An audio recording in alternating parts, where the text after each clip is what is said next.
So tonight, as I was asking the Lord this morning what to preach or what to share with you guys, I was led to First Peter 5. So this is where I got the title. Dito ko nakuha yung title na Shepherd the Flock kasi may mga subtitles yung chapters, and pagpunta mo sa chapter 5, ito yung title niya. So ito na rin ginamit ko, Shepherd the Flock. And we will be talking about chapter 5. Dito kasi sa chapter na ito, somehow, in the first part kasi, ang address dito ni Peter was addressed to the leaders within the church. Somehow, we'll just go through this, daanan natin ito, and let's allow the Holy Spirit to speak to us through the Word. Amen? Sige, start tayo.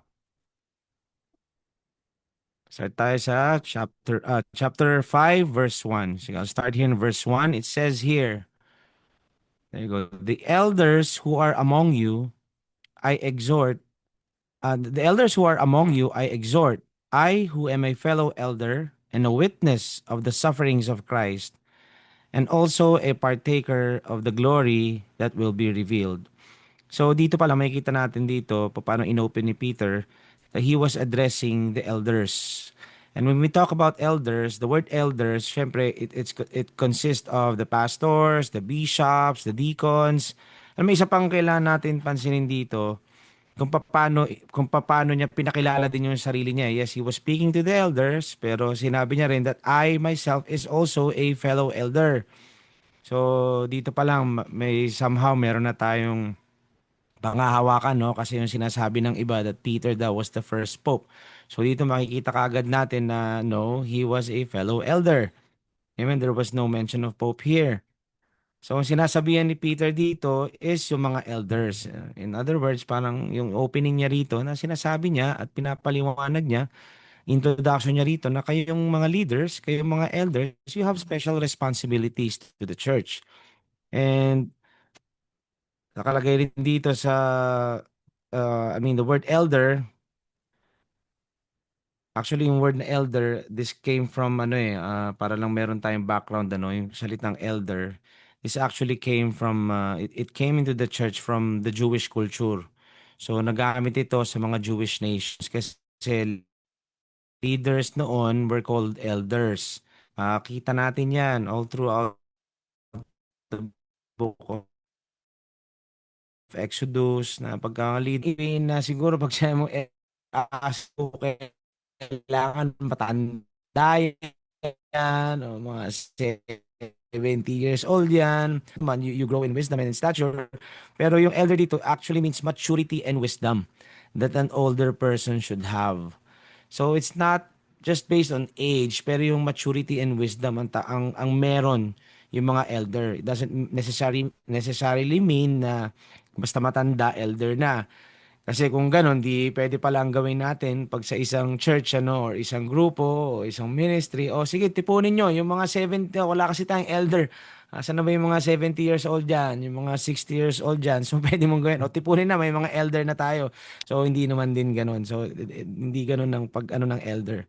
So ang ibig sabihin nito is, ang batayan natin dito mga kapatid is yung wisdom and maturity natin sa word. This is how an elder is, na matuturing ka na elder. This is what qualifies you in leadership. Kasi meron naman mga bagay na pagkakataon kung saan, yes, you may have the knowledge, maaring pwedeng kabisado mo yung Bible, pwedeng kino-quote mo pa yan, but ang problema, immature ka naman. So, ibig sabihin, kahit gaano mong kaalam yung Bible, pero hindi mo naman alam i-apply yan, you cannot be an elder or you cannot even be a leader kasi makakastumble ka lang. So in other words, being an elder is much more wisdom than maturity of age. Kumbaga hindi ibig sabihin mas matanda ka mas okay. Well, okay din naman kung syempre matanda, mas okay din, mas maraming experience, pero ang batayan natin dito is yung wisdom and maturity. Amen. Kasi sabi ko nga, kasi kung ganun rin lang, hanapin mo na lang lahat ng matatanda. But it's not, hindi ganun yun.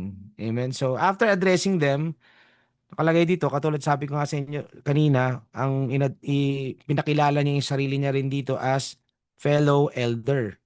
Hindi niya sinabi na Hindi niya sinabi dito na, "O, ako yung pinakamataas sa inyo. O mga elders, ako yung pinaka-elder sa inyo ha. Pakinggan niyo ako no." Nung sinabi niya rito, "I also is a fellow elder." Katulad niyo din ako. 'Di ba? Hindi niya he didn't look at himself more highly of them na mas maano siya. Although alam naman natin na si Peter, kung si Peter lang, talagang siya yung one of the apostles yan eh. Una nga yan eh. Kung papansinin nyo nga, whenever you read the Gospels, pag every time that the disciples were mentioned, palaging una pangalan ni Peter. Palaging una pangalan ni Peter. Kasi kaya dito mo palang makikita kahit na alam niyang una siya, isa siya sa mga unang tinawag ng Panginoon. Amen? Pero hindi niya tinitignan yung sarili niya as that. Tinitignan niya sarili, I'm also a fellow elder like you. Nakita niyo yung humility? Actually, later we will go to humility. No? So, fellow elders, sabi niya. Hindi niya sinabi, okay, hindi niya sinabi, to the elders who are among you, I exhort. I am the first apostle. Or I am the leader of, ako yung pinaka-leader ninyo. No, sinabi niya, I am a fellow elder. And look what he said. Look at what he said. Saan yan?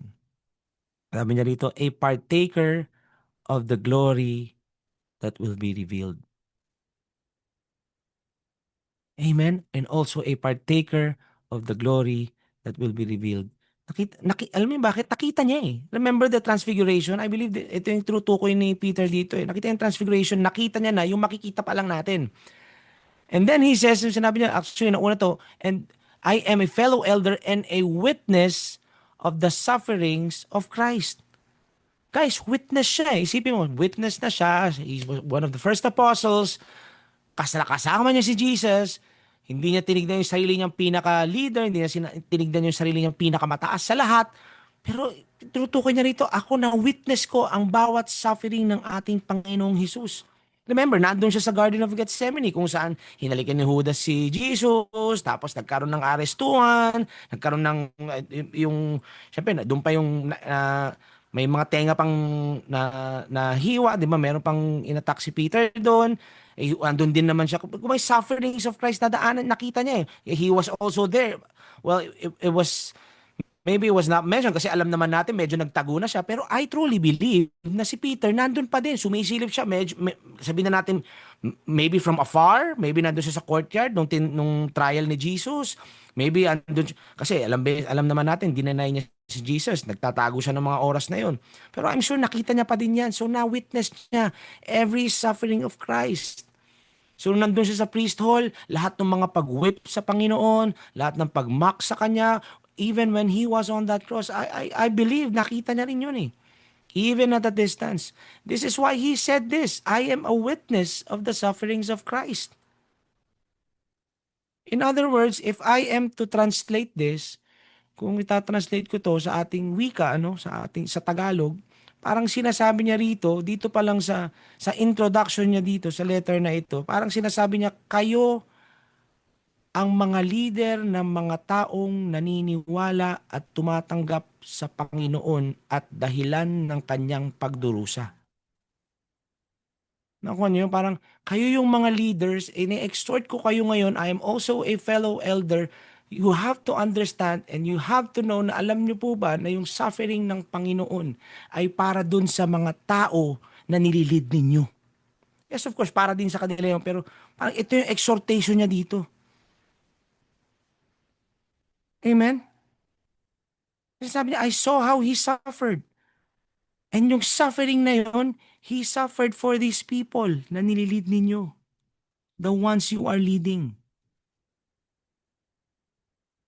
So ganito natin parang basahin ito. When I read this, sabi ko, okay, ito yung heart ni Peter dito. So ibig sabihin, sinasabi niya rito sa mga elders dito, don't take your responsibility lightly.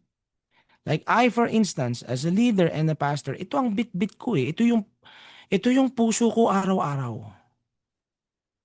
Bilang kayo mananampalataya, na bilang kayo na nag-a-attend dito sa Metanoia, mahal ko kayo. Importante kayo sa akin. I love you with the love of God because Christ suffered for you. Parang ganito yan. Alam kong, ano may example? example sa mga bata, 'di ba? Ano ba yung mga project ng mga bata, yung mga delicate na project, 'di ba? May mga delicate na project na dinikit mo, minsan yung alam mo may mga stick na ano yung whatever, yung mga delicate na mga project. 'Di ba pagka yung pinaghirapan ng bata 'yan, pag binigay sa'yo na, "Daddy, lagay mo," parang iingatan mo 'yan eh. I-handle mo yan with care kasi ayaw mo mabagsak at masira. So parang ganun yung pinaghirapan tayo ni Jesus eh. Alam mo yon na hinagupit siya, lahat dinaanan niya. So as a leader, ito dapat yung heart ng leader na iniingatan yung mga nililid niya. Same thing dito sinasabi ni Peter, as leaders, pinaghirapan ni Christ yung mga tao, yung mga nililid ninyo. So ito yung heart ni Peter dito sa introduction na ito. That we must not take them for granted, ingatan natin. Then he goes on to say sa verse 2. Ganda nitong verse 2, sabi dito, shepherd the flock. Shepherd the flock of God, which is among you, serving as overseers, not by compulsion, but willingly, not for dishonest gain, but eagerly. So here makita natin that the elder's primary job is to feed the flock. So hindi pwedeng puro evangelistic message na lang na most of the time, syempre may mga churches, yes, nothing wrong about evangelism. Syempre importante yun. Pero hindi naman pwedeng walang naboborn again sa church ninyo. Pero hindi naman pwedeng puro ganun na lang. So syempre, may mag-umpisa ka sa milk and then kailangan may meat din. Amen. So nabanggit din dito sa shepherd the flock of God which is among you, serving as what? Overseer. So ito is the word overseer. Now kanina 'di ba elder, it came from the Jewish culture. Ito yung kailangan din nating parang added kaalaman natin ano.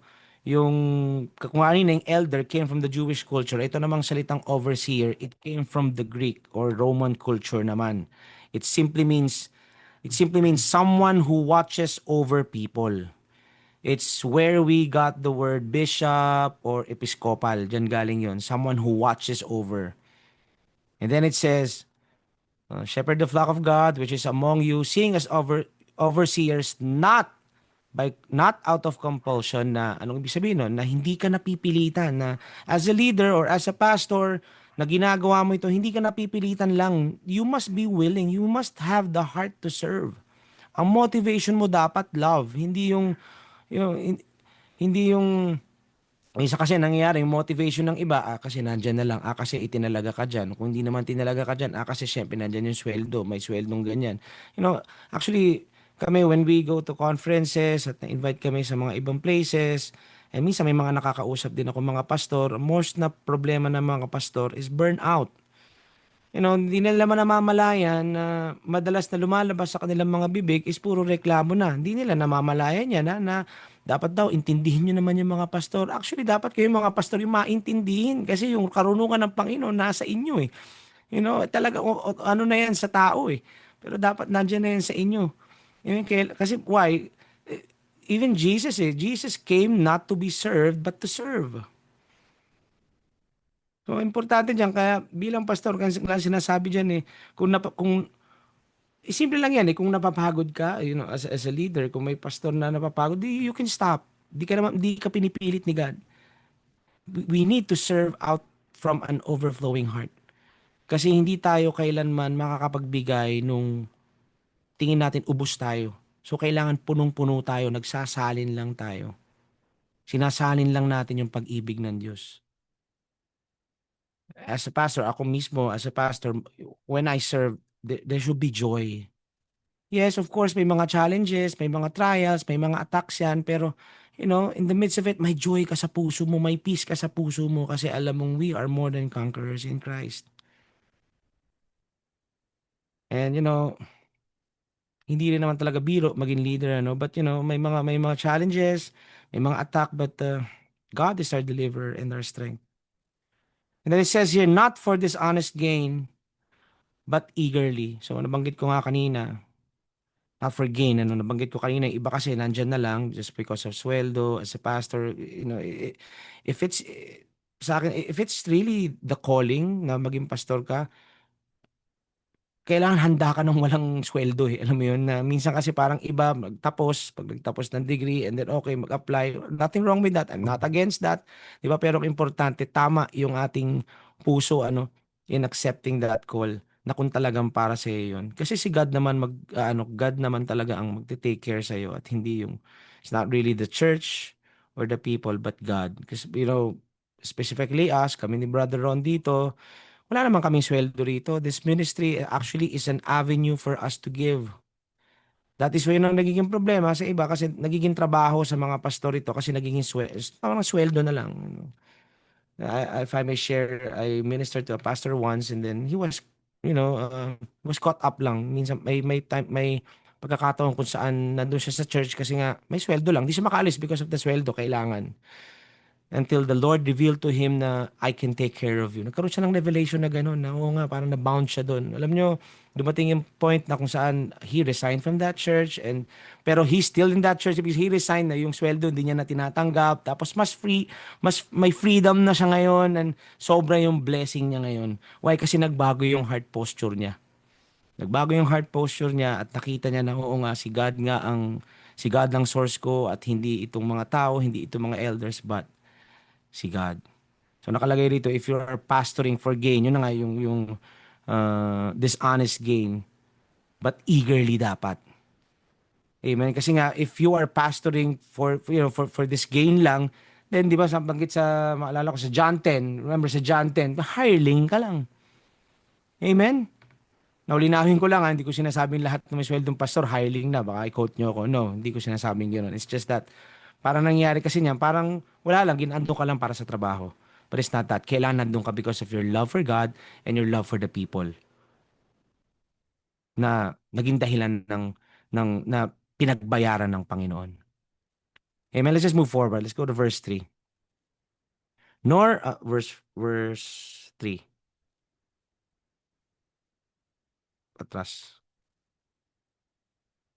Yeah, there you go. Nor as being lords over those entrusted to you, but being examples to the flock.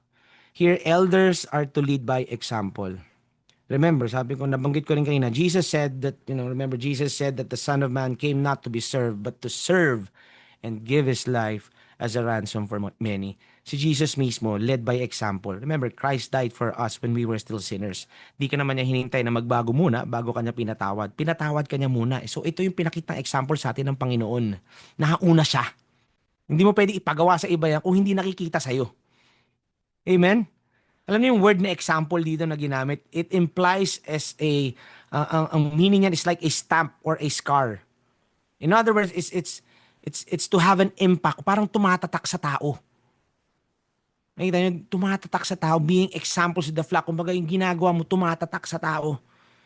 Now, hindi nga lang dapat yung leader yung tumatatak sa tao. Even as a believer, we carry that sweet aroma of Christ, remember? So, hindi lang to nakabatay sa leader. And kung tutuusin naman, we are all leaders in our own sphere of influences. Amen? Hindi lang to for pastors, para sa lahat din ito eh. Kasi mga leader din kayo sa family ninyo o kung saan man, maaaring boss kayo. So leader din kayo eh. So dapat ito yung may tumatatak sa inyo na itatatak nyo sa mga tao yung pag-ibig ng Panginoon. In other words, umaalingasaw ka ng pag-ibig ng Panginoon. It says here, sabi nito, nor as being lords. Shepherds should not do their jobs as Lord. Why? Di naman sa kanila yung sheep eh. Entrusted lang. Kaya may word na entrusted dyan. In-entrust lang sa kanila yan. So, ibig sabihin, as a shepherd, as the leader or a pastor, aalagaan mo lang yung mga yan. Papakainin mo sila, mamahalin mo sila. Pero in-entrust sa yan. In-entrust ng Panginoon. Says they are not to lead as lords, but the servants. And you know what the reward is? It says in verse 4, and when the chief shepherd appears, you will receive the crown of glory that does not fade away.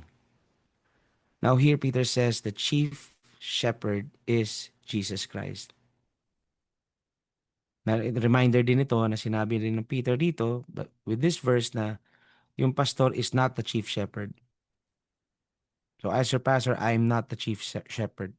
Jesus Christ is. Now here it says, do these things. When you do these things, lahat nung be this, yung mga bagay na ito, pag ito ka, then you will receive the crown of glory that will not fade away.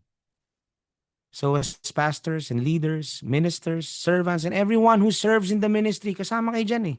You guys, sabi ko nga kanina, you guys are leaders in your own sphere of influences. This is the reward. Actually, this message encourages me a lot.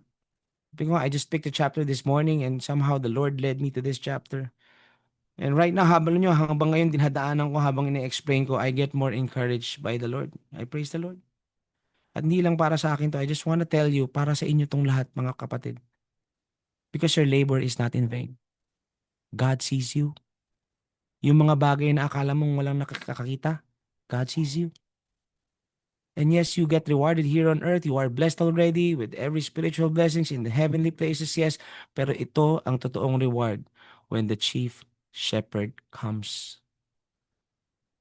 Kailangan tignan natin to eh. Kasi minsan parang somehow, minsan naghahanap tayo ng parang di na nare-recognize yung ginagawa ko, ganyan. Parang nandiyan ka lang sa sidelines. You know what? You don't need to be acknowledged by anyone even here on earth. Ang importante na acknowledge ka ng Panginoon. Ang importante nakikita ng Panginoon ginagawa mo, even the littlest of things. And you'll get your reward. Amen? Then it says in verse 5, let's go next verse. It says, next verse 5, it says here, likewise, so punta naman siya sa younger people dito. Likewise, you younger people, submit yourselves to your elders. Yes, all of you be submissive to one another, and be clothed with humility, and be clothed with humility. So doon muna tayo. For God resists the proud, but gives grace to the humbles. So sinasabi niya dito, likewise as pastors, kung paano nagsasabit yung pastors, yung leaders submits to Christ. So same thing, ito nang ginagawa niya dito. Younger people should submit to the elders, and not just to the elders, and to one another. Natural order din naman natin ito. You know, even not as believers, all the more kung may Jesus ka. Di ba? Siyempre, alam naman natin na nagsasubmit naman, may paggalang naman tayo, especially here in our country, may paggalang naman tayo sa mga matatanda. Pero dito, in-emphasize din, especially as believers, ito dapat tayo as the leaders submit to Christ, and as the younger people should submit to the elders and to one another. And then it says here, and be clothed with humility. Actually, be clothed with humility na to. Same to sa James 4 verse 6 and in the book of Proverbs 3 verse 34. Sabi niya rito, di ba? Clothed with humility for, may karugtong yun, for God resist the proud. Kailangan daw clothed with humility tayo. Bakit? Kasi God resist the proud. Sino ditong gusto na resist? Amen. So God resist the proud. When you are in pride, when nandun ka na lang palagi sa akala mong alam mo, magaling ka, ikaw si magaling. God resists the proud but gives grace to the humble. Guys, remember this. Humility conducts the grace of God. Kung gusto mo dumaloy sa iyo ang biyaya ng Panginoon, you need to be in humility.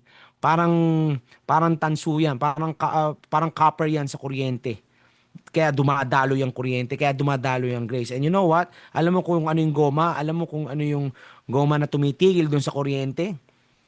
Pride stops the flow of grace. Parang goma yan. So yun yung humihinto na, alam mo yun, na pumipigil na dumaloy yung biyaya sa buhay. Yung biyaya naman na yan, hindi lang yung biyaya na nakikita natin na yes, mga blessing, but biyaya, yan na rin yung kalakasan natin, yan yung karunungan natin, it's all. Yan yung biyaya, that's the grace of God. So sabi dito, bago niya sinabing God resists the proud but gives grace to the humble, we need to be clothed with humility.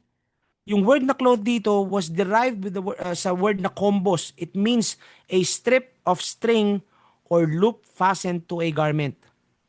So ibig sabihin, if you are clothed with humility, para kang para ma-illustration ito, parang nakatali ka with humility. Alam mo yung pag notebook, 'di ba, nung araw may strap, yung kung inabot yun nung araw, 'di ba, elementary.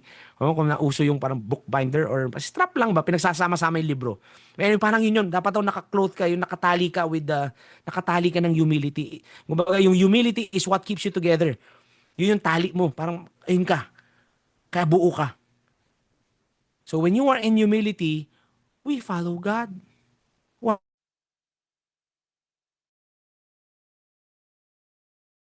Most, then, most Christians don't get promoted. You know why? Pride pa din eh. Yun yung tinatawag ng false humility. Bakit? Ang ginagawa kasi nila, pinopromote na. So sinasabi ni God, okay, dito ka na. Tapos nasisi mo rito, eto ka na. Hindi, iba na lang. Di ako para dyan eh. Ito lang na lang ako, God. Okay na ako ng ganito. Guys, that's also pride. Hindi yun mahiyain. Hindi yun. False humility yun eh. God is promoting you, tapos ayaw mo, eh di pride yun.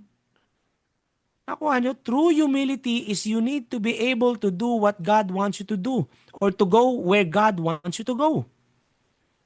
Remember the Bible said that Moses was the most humble man, di ba? Alam niyo bang it takes humility to write that down? He penned the book of Numbers. Siya nagsulat nun eh. Tapos sabi mo, humble ako, susulat ko. Isipin mo, ba't na ginawa yun? Kasi he was following God. He was in humility. Sige Lord, sinabi mo eh. Sulat ko. Amen? Now let me ask you, saan nyo gusto? Gusto nyo ba dun sa humble side or dun sa proud side? Siyempre lahat tayo dun sa humble pride. Humble side. You want to be in pride or in humility? Obvious humility. If you want to be in humility, of course, you need to forgive, you need to serve, you need to submit. Amen? So nakita natin, pride ang harang. So wag nating hayaang harangan tayo ng pride. If you are humble, if you are in humility, yung love, yung joy, yung acceptance, yung favor, yung grace, it will flow freely in your life. It will flow through you. Ito yan, alam mo yung kung ano yung pride? Pride is, bless me Lord, yung pride, ito yan, Lord, bless me kasi I'm super good. Ang napakagaling ko, bless me. Kailangan may blessing na ako, napakagaling ko. Yan yung pride. Alam niyo kung ano yung grace? Lord, thank you for blessing me because you are so good. Alam niyo, isa pang indication ng humility? You are in humility when you are, nabanggit ko to kanina eh, just came to me. You are in humility when you are okay being ignored and not acknowledged. With the things that you do. Tapos continue po pa rin ginagawa. One indication yan of humility. Because sometimes you may be in a leadership position, people get, pagka kasi sa leadership position, somehow yung mga leaders, they get entitled. Pumipitik sila pag di sila napapansin. Pumipitik sila pag di sila pinagsisilbihan. Pero teka muna, sino ka ba? We are just vessels. We came to serve, not to be, si Jesus yun. Si Jesus nasa atin eh. So we came to serve, not to be served. Amen? So true humility is like Jesus. Let me quote, di ba Philippians 2? But made himself of no reputation, taking the form of a bondservant, and coming in the likeness of men. Diyos na yan ah. You know how hard that is? Diyos ka, nagkatawang tao ka. Alam mo gaano kahirap yun? Isipin mo, nagkaroon ka ng katawan na nasasaktan. Pero ginawa ng Panginoon yan. So like I said kanina, so okay lang di ka ma-recognize. Why? Because God sees you. Yes, you. He sees you. Kaya sabi niya sa verse 6, let's go to the next verse. It says in verse 6, therefore, humble yourselves under the mighty hand of God, that He may exalt you in due time. Mga kapatid, dito pa lang makikita natin that the humbling part is sa atin. Hindi tayo hinahumble ni Lord. Nakalagay dyan, humble yourselves. Not God will humble you. Humble yourselves. Tayo ang magha-humble sa Kanya. Kasi kung hinumble ka, para kang hini-humiliate nun. Ito ka, ganyan ka. No, tayo ang magha-humble. Ikaw ang mag-humble. Be in humility. Be clothed in humility. Why? That He may exalt you in due time.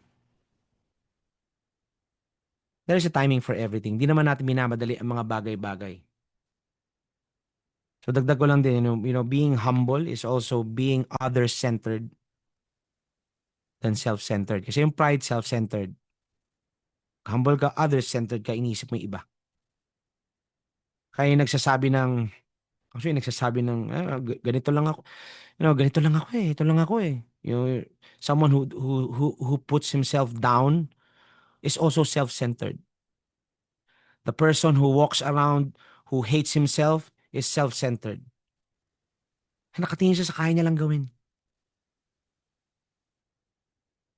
So submit to God's plan and He will. He know how to exalt us. And He will exalt us if you are in humility. Amen? It says in verse 7, casting all your care upon Him, for He cares for you. Sa Amplified, if I'm not mistaken, ang pagkasabi niya rito is casting all your care, all your anxieties, all your concerns on Him. Ibig sabihin, bigay mo lahat sa Kanya. Kapatid, it's not His design for us to carry burdens and concerns. We are to cast it on Him. Yung word na cast yan, hagis yan eh. Si straw. Alam mo bakit hinahagis ng Panginoon? Kasi He knows that mabigat eh. And sometimes, bakit bumibigat? Kasi iniipon mo eh. Huwag mong ipunin, ibigay mo sa Kanya. Ibuelo mo na yan ngayon at ihagis mo na. The Lord, hindi niya design na magbitbit ka niyan. May mga pelikula, pasan ko ang daigdig. Di ba? Hindi mo kailangan pasanin ng daigdig eh. Pinasan na ng Panginoon yung krus eh. Napagtagumpayan niya na eh. Bakit pinapasan mo pa? Ibigay mo sa Kanya. Kaya one indication is if you still feel heavy, it's an indication that you are not casting it on Him. So kapatid, cast it on Him. Why? He cares for you. Ayaw niyang malungkot ka. Ayaw niyang nabibigatan ka. Kung bigat na bigat ka na, ibigay mo sa Kanya. Hindi, mahirapan tayo, we cannot humble if we have care in our lives. Indication yan that we still lean on our own understanding. Pansinin nyo hindi niya sinabi dito na, Lord, take my care away. No. Ang sabi niya rito, cast your care. Yung isa, Lord, tanggalin mo to, Lord. No, no, no, no. Give it to me. Cast your care. Cast it. True humility is shown in our ability to cast our care upon God. Kung gusto mo pasanin yung care, in pride ka. So may resistance sa'yo. Paano dadalo yung grace sa'yo? Bigay mo sa Kanya. And then in verse 8, it says here,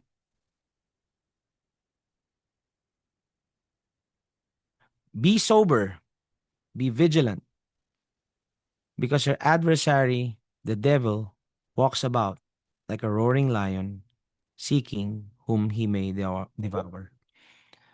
We do know that, John 10 says that the enemy comes to steal and to kill and to destroy.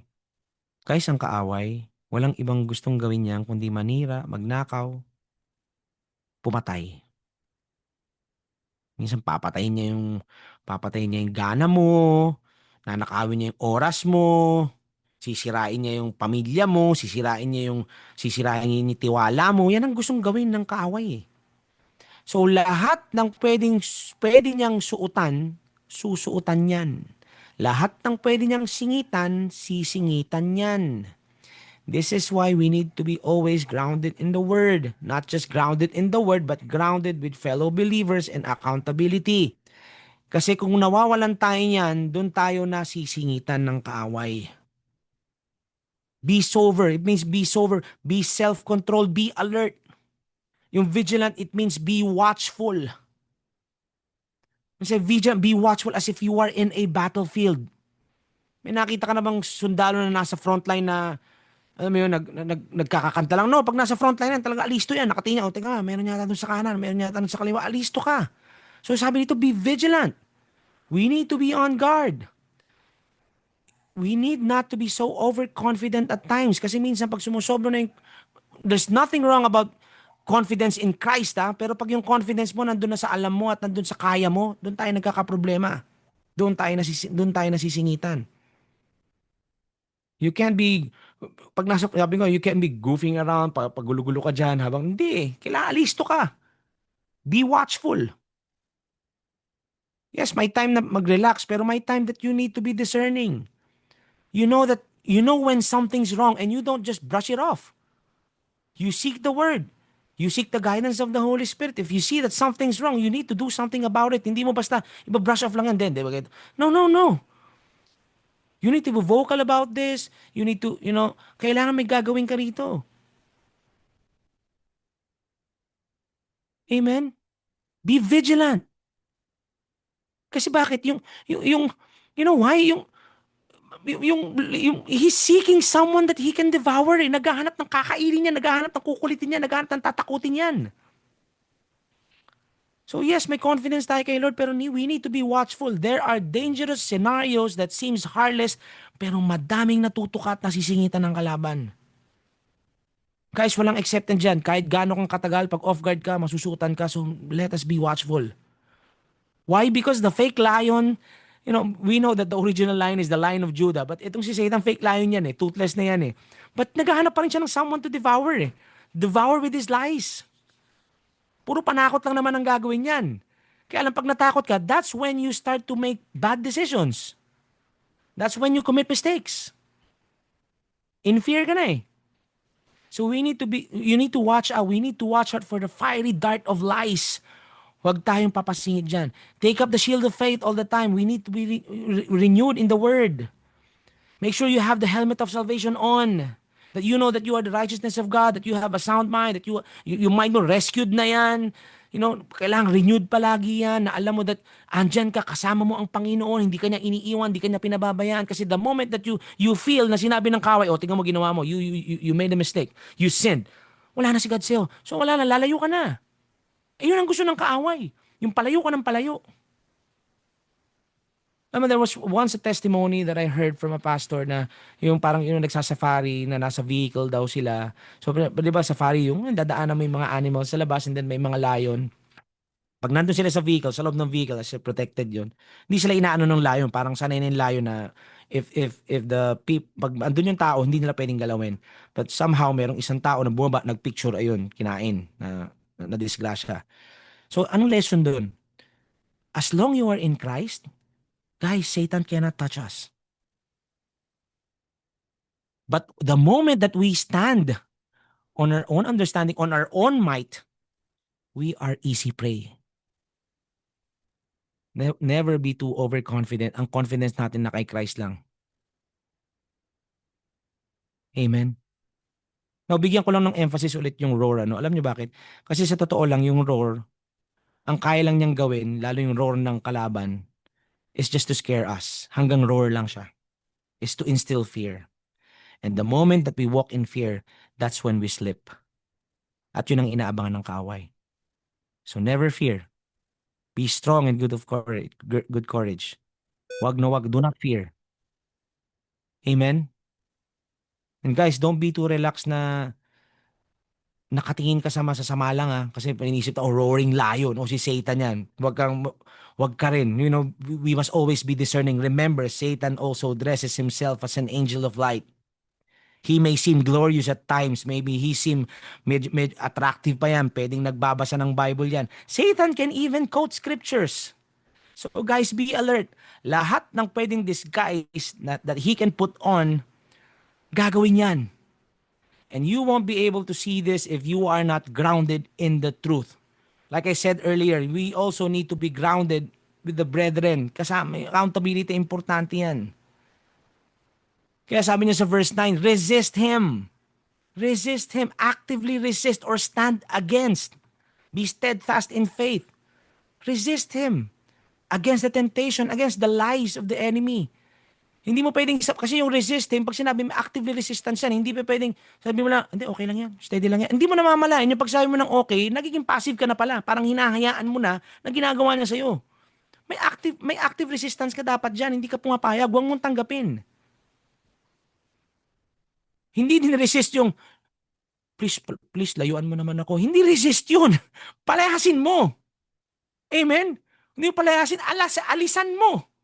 If you are in a dangerous situation, if you are in a not good place, umalis ka dyan. If you are in a place where there is no word, umalis ka dyan. Amen? It says here, steadfast in the faith. Amen? Steadfast in the faith. Ipaglaban mo yung anong meron ka. Alam mo yung mga tinanggap mo in Lord. In other words, tinapos ni Lord yung laban eh. Sa iyo yan, protektahan mo kung anong meron ka, kung ano yung tinanggap mo. Kung ano yung pinagbayaran ng krus sa krus, pinagbayaran ng Panginoon sa krus, panghawakan mo. Sa yan at walang pwedeng umagaw sa iyo yan. Yung healing mo, yung prosperity mo, yung wisdom mo, yung courage mo, yung lakas mo, Yung salvation mo, sa'yo yan. Walang pwedeng kumuha niyan. And it says here, knowing that the same sufferings are experienced also by other brothers or by your brotherhood in the world. Here's the thing. Ang ginagawa ng kalaban, maglalagay siya ng lie na, alam mo, ikaw lang meron yan. Grabe ka, ginawa mo yan. Walang gumagawa niyan. Ang tindi mo, ginawa mo. Yan ginagawa ng kaaway. Para lumayo ka ngayon. Grabe, ang sama-sama ko. So, ang gagawin mo, mag-isolate ka na. Alam nyo ba, that is what lions do? They isolate the prey from the herd para doon nila kakainin. Doon nila titirahin. Kasi mas nakakagalaw sila. Pag isa na lang eh. So, ang ginagawa nila, simple nila, hahanap sila ng nag-iisa lang. Guys, we were made for fellowship. Huwag ka magsusulo. Amen? Yes, we are, may, andyan ang Panginoon sa atin, the Holy Spirit, that God never leaves us nor forsakes us, pero importante ang fellowship. Hindi tayo papayag na magpalapa dyan sa kaaway ng kasinungalingan niya. So knowing this, na binanggit ni dito yan, that these are also experienced by your brotherhood in the world, somehow, di ba, na-encourage tayo dito na, oh, hindi lang pala ako dumadanas, may dumadanas na iba nito. At nakalaya sila. So kung nakalaya sila, laya din ako kasi ang Panginoon pinalaya na ako. Napagtagumpayan na ni God to. You need to be reminded that greater is He that is in me than any temptation, than any lie, or any circumstances, or any situation in this world. Amen? Let's move to verse 10. Then it says here, and then, but may the God of all grace, who called us to His eternal glory by Christ Jesus, after you have suffered a while, perfect, establish, strengthen, and settle you. Ganda nito yung after you have suffered a while. This word, a while, means puny. Sa Tagalog, saglit lang yan compared to eternity. So right now, by the Holy Spirit, I believe God is also telling you, itong suffering na dinadaanan mo ngayon, if you are in the midst of a suffering right now, kapatid, saglit lang yun. Hindi ka pinababayaan ni Lord. Kasi after that, you will be perfect, established, strengthened, and settled. Guys, yung trial that we go through, saglit lang yan. Kung may dinadaanan ka ngayon, saglit lang yan. Dinadaanan mo lang yan. Pero sa pamamagitan ng salita ng Diyos at sa biyaya na tinanggap natin sa Kanya, mapagtatagumpayan mo yan. Hindi mo lang mapagtatagumpayan yan, lumalakas ka dyan. Tumitibay tayo dyan. Natututo tayo dyan.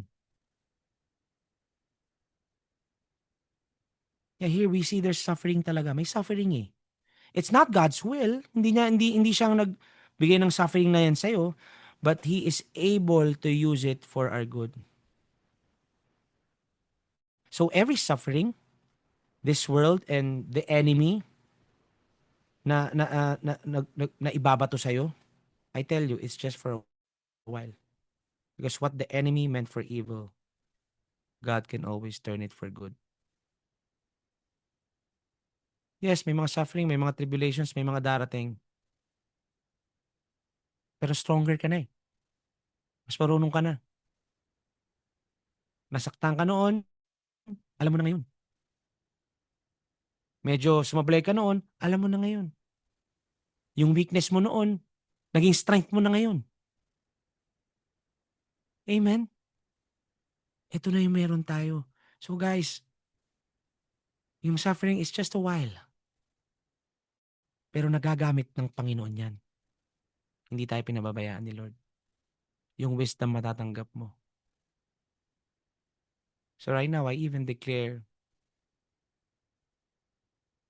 sa bawat isa sa inyo ngayon that your suffering is about to end. In Jesus' name. Kung meron man. Saglit lang yan eh. Katulad ng sabi ng Panginoon. I speak blessings and breakthroughs upon you sa ngalan ni Jesus na kung meron mang kasinungalingan o na-input na lie sa isip ninyo, sa oras na ito, dinudurog ko yan sa ngalan ni Jesus. Sa lahat ng cares ninyo, you give it to Him. At ang pangako ng Panginoon, He will exalt you in due time. Then it says in verse 11, to Him be the glory and the dominion forever and ever. Amen and amen. So this is what I have for you guys tonight. I pray that somehow you got something out of it. Tuloy lang tayo. Tinapos ni Lord ang laban. So be in humility and not in pride. Amen. Brother Setch, you have something to add? Amen and amen. Thank you for that powerful message, Pastor Match. And wow, yeah, I remember my dad gave me that advice on my wedding day, that the devil prowls around like a roaring lion, waiting for somebody to devour. And yeah, that was his advice. So we shouldn't lax, we shouldn't be lax in our walk. We should be steadfast and always alert, just like what Pastor Macho instructed. So these are good points, and baka merong mga questions, or baka merong gusto mag-comment. If you have a question, baka pwede po kayo mag-unmute dyan, and then we'd like to interact with you. Baka nakaka-relate po kayo sa message. So we want to engage, sa bawat isa. Kung meron pong anything you guys want to share, please feel free. We still have time in our hands. I like the I think brother is there. Baka you may have something to share, bro. no, I was just gonna say the Passion Translation about but it's okay. I was just gonna read something. Go ahead, bro. Go ahead. Yeah. See, Brother Earl Bus is still here. Is Brother Earl? Oh yeah, he's still here. Baka nagdi-dinner pa si Brother Earl. Where's that again? Yeah, here in verse 4. It says, because here, when the shepherd king appears, you will win the victor's crown of glory that never fades away. And this is a lot, to standard, the standard for true shepherds that we can find, to gauge ourselves also, and to find out more. So yeah, anyway, I just wanted to encourage everybody to read the word shinare ni Pastor Bach ngayon, which is in First Peter chapter 5, 1 to 11. So if you read it for yourselves, kung may hindi kayo naiintindihan, just ask the Holy Spirit, and He's gonna just ask Him to reveal the word to you, at papakita niya. So yeah, with that, I guess, does anybody have any questions? Any comments? Any violent reactions? All right. Looks like everybody's asleep. So, or, Yes, or bro. Just got from the hotel. oh yeah, yeah. Are you there, bro? You wanna say Yes, anything? yes, I heard. Yes, bro. I was actually just listening. All right. So Yeah. yeah, let me just add up. Sabi ni Pastor Macho kanina na the protection of the Lord is really when we're connected to Him, no, as the true source. So if we still continue abiding in His Word, fellowshipping with Him, ang protection nandun eh. But yung sabi niya, once, no, like a lion, yung kinain yung isang tao, no? Kasi lumabas siya dun sa group. So once you're actually aligning with the things na hindi na-align ni Lord, then we're the ones actually getting out from the protection. So That's why our enemies stealing, killing, and destroying. And actually, choice natin na lumabas eh, right?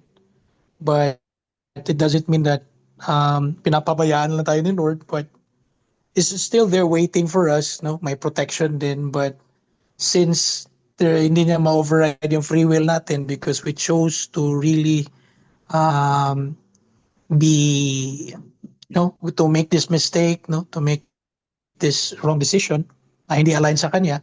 So that's why we suffer the consequence. But the thing is, when sin abounds, but grace abounds even more. So, kaya nga ang promise ni Lord sa atin is, what the enemy has stolen, no? What the locust has stolen, He will restore it. We will restore all the years, no? All the years pa nga eh. So, it's going to be exceeding abundance, but it's according to the power that works within. So, ang in-impress lang ni Lord sa akin ngayon, sa teaching na yun ni Pastor Macho, no? Is actually yung sa, if I'm not mistaken, Zechariah 4:6, it's not by might nor by power, but my spirits, says the Lord of hosts. Meaning, it's not our own strength for us to really execute and take action sa solution sa mga problema natin. It's not by our power using our sphere of influence, mga contacts natin. So, may limit lang yan eh. There's going to be a ceiling of what we could do with our own strength, own capabilities, own talent, skills natin. So, I've been there, we've been there. No? So, may ceiling talaga. But it's according to the Spirit of the Lord. It's already in us. Kaya nga, we need to seek Him first. We need to engage God. We need to ask His wisdom, ask the Holy Spirit, because He will give us the wisdom liberally. Sabi niya sa word I will give you my spirit without limit eh. So, we're the ones limiting God. It's because we're the ones actually doing things in our own strength.